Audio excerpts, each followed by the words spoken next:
And Scott was a really interesting guy. This was in the mid 2000s.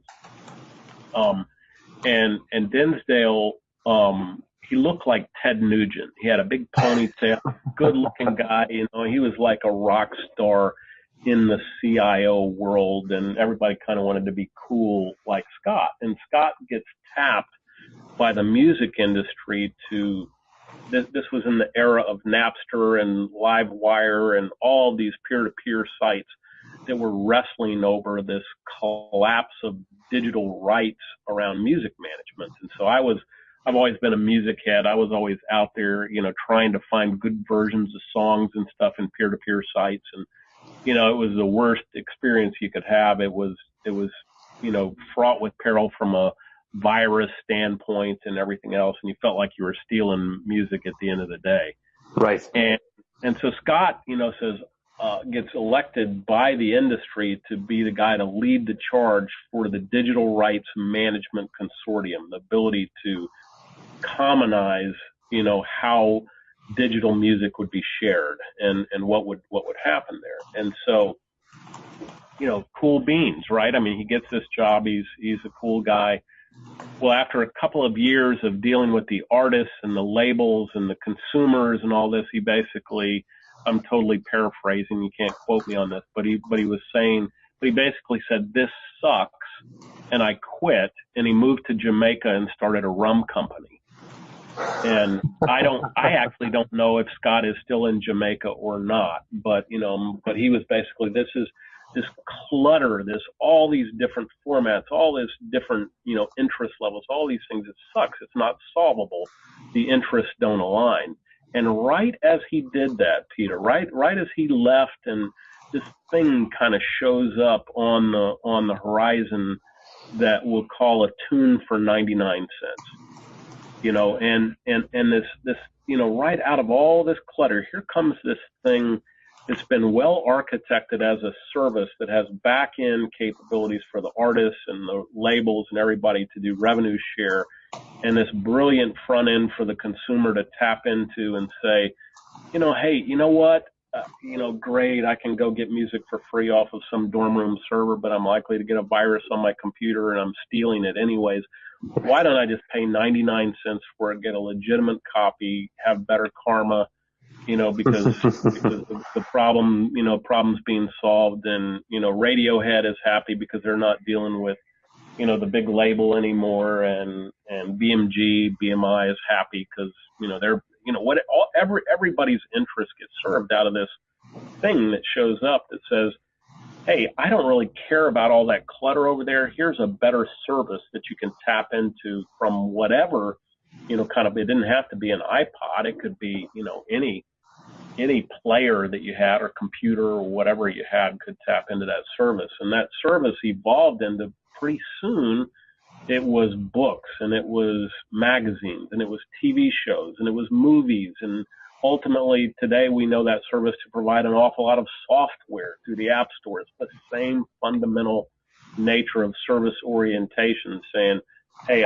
if you can tap into a really great service, you can kind of find the data and information and capabilities you need.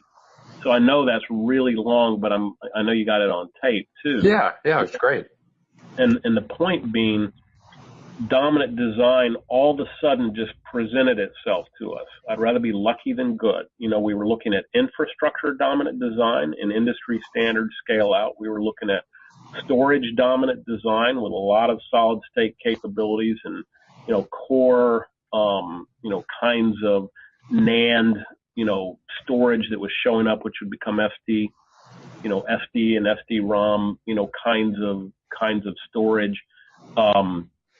We also saw network compatibility showing up. I mean, my earliest days in computer science were as a DECnet administrator, trying to get various forms of network to talk to each other, you know, kind of through a hub that brokered, you know, IBM and VAX and, you know, everybody else's kind of ASCII, IBSI, DIC, you know, and layered network protocols that were just completely different because no dominant design had emerged. All of a sudden, we've got IP representing the lingua franca of network in compute.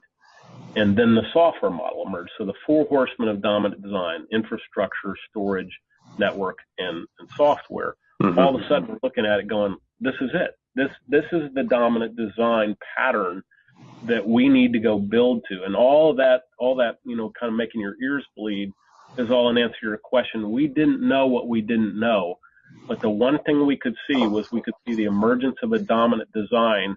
And as long as we pointed towards something that looked like that, we would be less wrong every day. Mm-hmm. That we were pointing towards dominant design and not just throwing technology out there that didn't match, this common gauge that was quickly emerging, which has proven to be totally true. In spite of all the clutter of, new containers and new this and that, and is it Kubernetes or is it Puppet or, none of that really matters. It all leans into the same fundamentals of compute resource and software deployment in a service-oriented API-first model. Yeah, very, very, very interesting. And I know from our last conversation, once this hypothesis dawned on you, the process you went through to sell it to Fred, to the board, and the whole notion of the going from Hurricane Rob to the purple core, the platinum core. And I wonder, I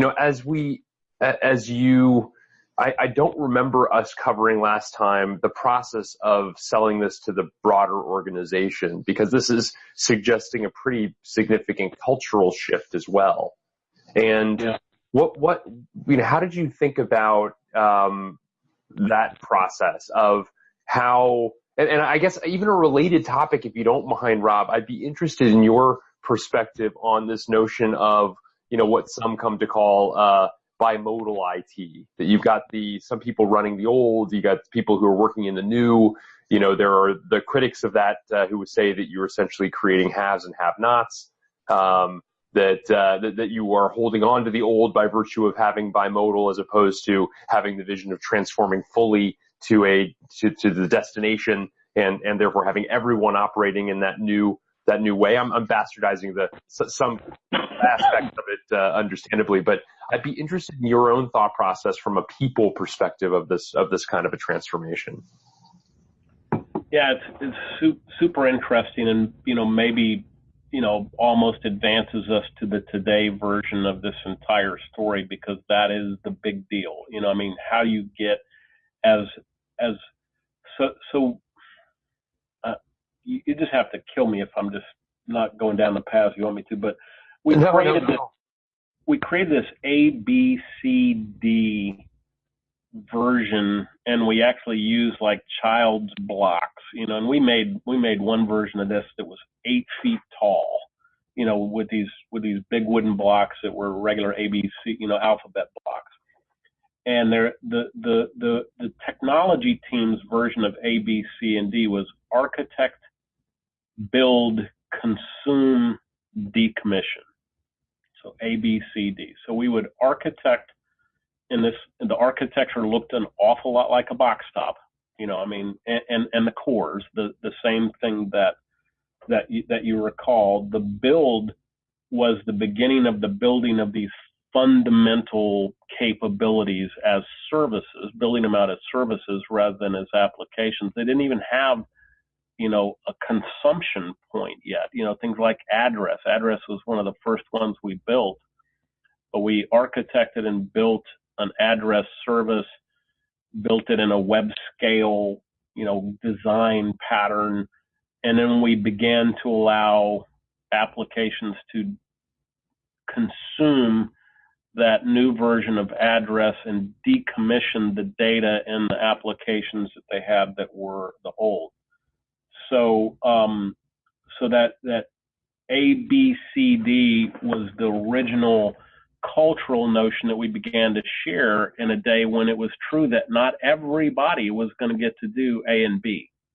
That there were specific teams that were stood up to architect and build the beginnings of these next generation services that would be what would ultimately support the business in the future.